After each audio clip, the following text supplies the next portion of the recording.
तो आज की इस वीडियो में हम एसओएल का पीजी का रजिस्ट्रेशन फॉर्म कैसे भरना है इसके बारे में डिस्कशन करेंगे। मेनली ये वीडियो एमए और एमकॉम के पर्पज से मैं बना रहा हूँ, लेकिन लाइब्रेरी या एमबीए कोर्स में आपको रजिस्ट्रेशन करना है तो भी आप ये वीडियो देख सकते हो। तो इस यूआरएल पर सबसे पहले आप आओगे और न्यू रजिस्ट्रेशन पर क्लिक करोगे और यहाँ पे अपना प्रोग्राम सेलेक्ट करोगे, किस प्रोग्राम के लिए आप अप्लाई करना चाहते हो। जैसे मैं एमए इन पॉलिटिकल साइंस के लिए करना चाहता हूँ तो वो मैंने सेलेक्ट कर लिया। यहाँ पे एलिजिबिलिटी वगैरह मुझे दिखा देगा, ठीक है भाई। उसके बाद अपनी कैटेगरी में यहाँ सेलेक्ट करूँगा। ध्यान रखिए, इस कैटेगरी में जो भी कैटेगरी आप सेलेक्ट करते हो अगर, तो उसका सर्टिफिकेट देना पड़ेगा। अगर कोई कैटेगरी नहीं है तो जनरल आप सेलेक्ट करें। फिर अपना 10th क्लास की मार्कशीट के अकॉर्डिंग नाम लिखें, अपना ईमेल एड्रेस लिखें जो आपके पास फ़ोन में एक्टिव हो, अपना मोबाइल नंबर लिखें आप, और इस पोर्टल के लिए एक पासवर्ड क्रिएट करें।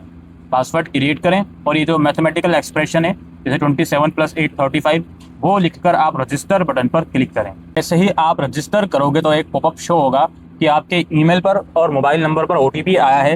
वो ओटीपी आप यहाँ पर लिखेंगे और अगेन मैथमेटिकल एक्सप्रेशन लिख के वेरीफाई करेंगे। अच्छा, इस स्टेप में काफ़ी लोग ये बोल रहे हैं कि सर ओटीपी नहीं आ रहा, तो अब क्या करें। हो सकता है कुछ टेम्पररी ग्लिच हो सिस्टम में, तो वेट कर लीजिएगा, कुछ टाइम के बाद ट्राई कीजिएगा। मोर ओवर आपके जो फ़ोन वाला ओटीपी है वो व्हाट्सएप पर भी आता है, अगर व्हाट्सएप पर वो नंबर एक्टिव है उसे भी चेक कर लीजिएगा। और ईमेल का स्पैम फोल्डर भी चेक कीजिएगा, कई बार वहाँ पर भी ओटीपी आ जाता है, हम लोग चेक नहीं करते। अदरवाइज ये सारी चीज़ें करने के बाद भी ओटीपी नहीं आ रहा तो कुछ समय का इंतजार आप लोग कर लें। बहरहाल ओटीपी डाल के इसको वेरीफाई करेंगे। जैसे ही आप वेरीफाई करेंगे तो ऊपर शो होगा कि आपका ईमेल और मोबाइल वेरीफाई हो गया है। अब आप लॉगिन करिए और अपने रजिस्ट्रेशन फॉर्म को कंप्लीट कीजिए। जैसे ही आप फर्स्ट टाइम लॉगिन करोगे तो आपको सारे ये इंस्ट्रक्शन बताएगा, आप इसे पढ़ लीजिएगा और एक रीड द इम्पोर्टेंट इंस्ट्रक्शन पर क्लिक करके सबमिट करिएगा। उसके बाद देखिए, सबसे पहले आपसे रजिस्ट्रेशन फीस ली जा रही है। आप एमबीए के लिए भी अप्लाई करोगे तो रजिस्ट्रेशन फीस सबसे पहले स्टेप में ही ली जाएगी, एमए और एमकॉम में भी ली जाएगी। जो लाइब्रेरी कोर्स हैं उसमें कोई रजिस्ट्रेशन फीस नहीं ली जाएगी, यहाँ पर 0 लगा रहेगा और आप प्रोसीड करके फॉर्म को आगे भर सकते हो। लेकिन एमए एमकॉम और एमबीए जैसे कोर्स में रजिस्ट्रेशन फीस ली जाएगी, तो पहले स्टेप में आपको रजिस्ट्रेशन फीस भरनी होगी। उसके बाद आप फर्दर प्रोसीड करेंगे अपनी पर्सनल डिटेल और बाकी डिटेल्स के लिए। बाद देखिए, अगले स्टेप में दोस्तों आपको कुछ और अपनी डिटेल्स प्रोवाइड करनी पड़ेंगी। जैसे आपका जेंडर क्या है, आपकी डेट ऑफ बर्थ क्या है, जो भी आपकी 10th की मार्कशीट में डेट ऑफ बर्थ है उसी के हिसाब से आप लिखेंगे। उसके बाद अपना रिलीजन आप सेलेक्ट करेंगे, आपका स्टेटस क्या है, मैरिटल स्टेटस सिंगल हो या फिर मैरिड हो, जो भी है वो आप सेलेक्ट करेंगे। कैटेगरी क्या है अपनी, जनरल के अलावा कोई और कैटेगरी सेलेक्ट करते हो तो उसका डॉक्यूमेंट आपको लगाना पड़ेगा। फिर आपको अपना फादर का नेम और लिखना है और हिंदी में भी लिखना है, मदर का नेम लिखना है और हिंदी में भी लिखना है। क्या आप ऑर्फन हो, अगर हो तो येस करोगे, अदरवाइज नो करोगे। सिंगल पेरेंट चाइल्ड अगर आप हो तो येस करोगे, अदरवाइज नो करोगे। सिंगल गर्ल चाइल्ड अगर आप हो तो उसके अकॉर्डिंगली आप येस या नो करोगे, ठीक है जी। आपका जेंडर वगैरह सेलेक्ट करके हिसाब से ये ऑप्शन आ रहे हैं। ब्लड ग्रुप क्या है आपका, अगर पता नहीं है नोट नोन करोगे, पता है तो आप जो भी आपका ब्लड ग्रुप है वो आप सेलेक्ट करोगे। क्या आपको डिसेबल है, अगर हो तो येस करोगे। नेचर ऑफ डिसेबिलिटी क्या है वो आपको सेलेक्ट करनी पड़ेगी, अदरवाइज नहीं है तो नो करोगे। उसके बाद ऊपर अल्टरनेटिव मोबाइल नंबर और ईमेल आईडी आप दे सकते हैं। नेशनलिटी आपको सेलेक्ट करनी है। क्या आप यूनिवर्सिटी ऑफ दिल्ली एसओएल के एम्प्लॉय हो, अगर हो तो yes, otherwise no. University of Delhi के एम्प्लॉय हो तो वो सब अपने हिसाब से सेलेक्ट करोगे। वार्ड कोटा, आपके पेरेंट्स में से कोई एसओएल में काम करता है तो येस करेंगे और उसकी डिटेल्स देंगे अगर है, अदरवाइज नो करेंगे। फिर एड्रेस लिखेंगे आप अपना, यहाँ पे पूरा कॉरस्पॉन्डेंस एड्रेस है, फिर नीचे आपको परमानेंट एड्रेस लिखना है। यदि सेम है तो इस बॉक्स में टिक कर देंगे। उसके बाद नीचे स्क्रॉल करेंगे, बैंक डिटेल। अगर इन फ्यूचर एडमिशन कैंसिल करता है बच्चा तो फी रिफंड कहाँ आएगी, तो इस वजह से बैंक डिटेल मांगी जाती है। तो आप पहले बताएंगे कि आप अपनी डिटेल्स दे रहे हैं, फादर या मदर की डिटेल दे रहे हैं। तो जो बच्चा फॉर्म भर रहा है उसे या तो अपनी डिटेल देनी है बैंक की, या फादर या मदर की डिटेल्स देनी है, ठीक है। ये आप करेंगे। इसके बाद जो भी डिटेल्स हैं, account number, IFSC code, bank name, branch name, ये सब लिखेंगे आप। फिर आपका income and financial support scheme. अब बताइए आपकी एनुअल फैमिली इनकम कितनी है, आप अपने हिसाब से यहाँ पे सेलेक्ट कीजिए, ठीक है जी। उसके बाद एम्प्लॉयमेंट स्टेटस क्या है आपका, जो आप सेलेक्ट कीजिए।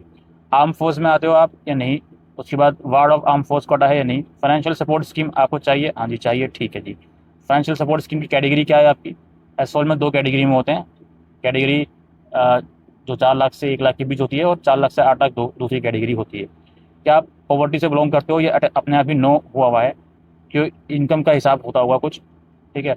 अगर मैं लेस देन 1 लाख करता हूँ तो हो सकता है वो वाला ऑप्शन खुल जाए। देखिए ये येस हो गया, अपने आप ही येस हो गया इनकम स्लैब सेलेक्ट करने के according.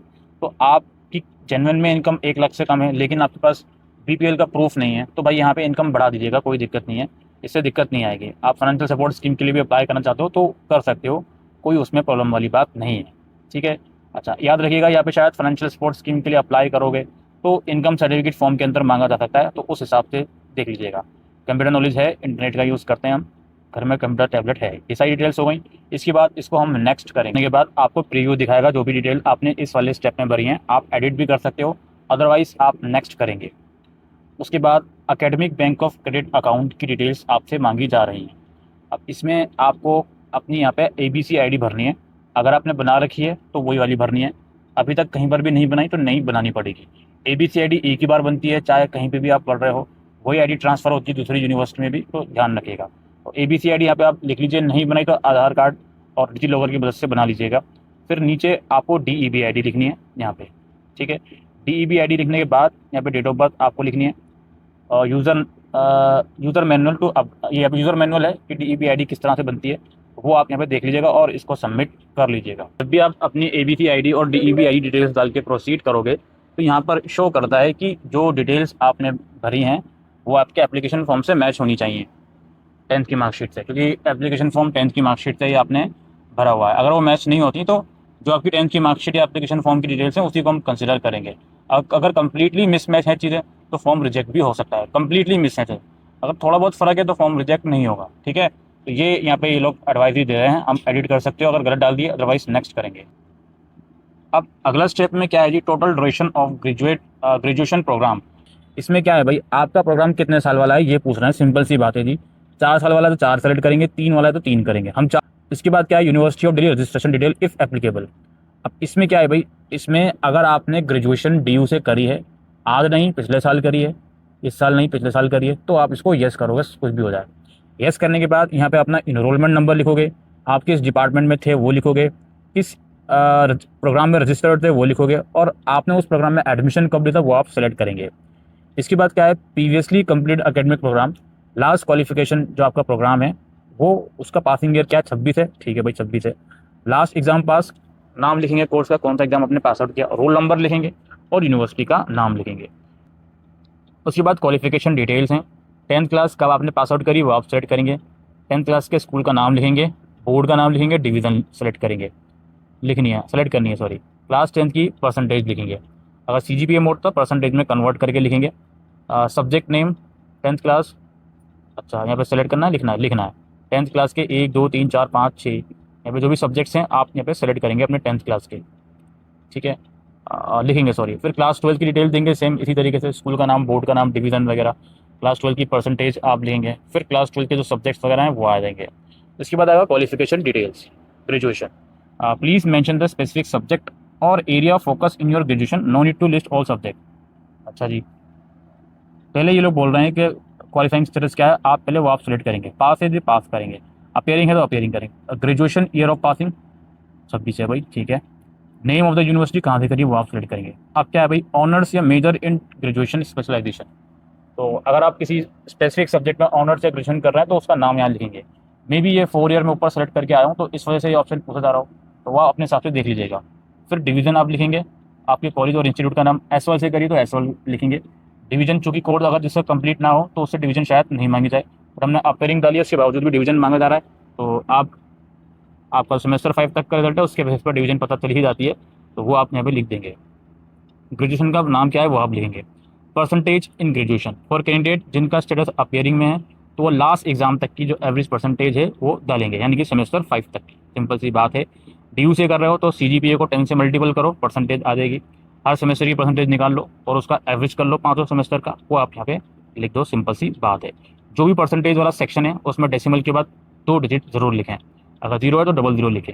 Subject name of graduation 2 3 4 5 6 subject. इसमें ये लोग बोल रहे हैं ऊपर जो हमने कहा था कि मेंशन द स्पेसिफिक सब्जेक्ट और area of focus in your graduation, सारे सब्जेक्ट लिखने की ज़रूरत नहीं है, स्टिल यहाँ पे 6 सब्जेक्ट के ऑप्शन है, अगर 6 के 6 भरना मैंडेटरी है तो जो आपके मेन सब्जेक्ट आपने पढ़े हैं वो आप यहाँ पर लिख दीजिएगा, ठीक है भाई।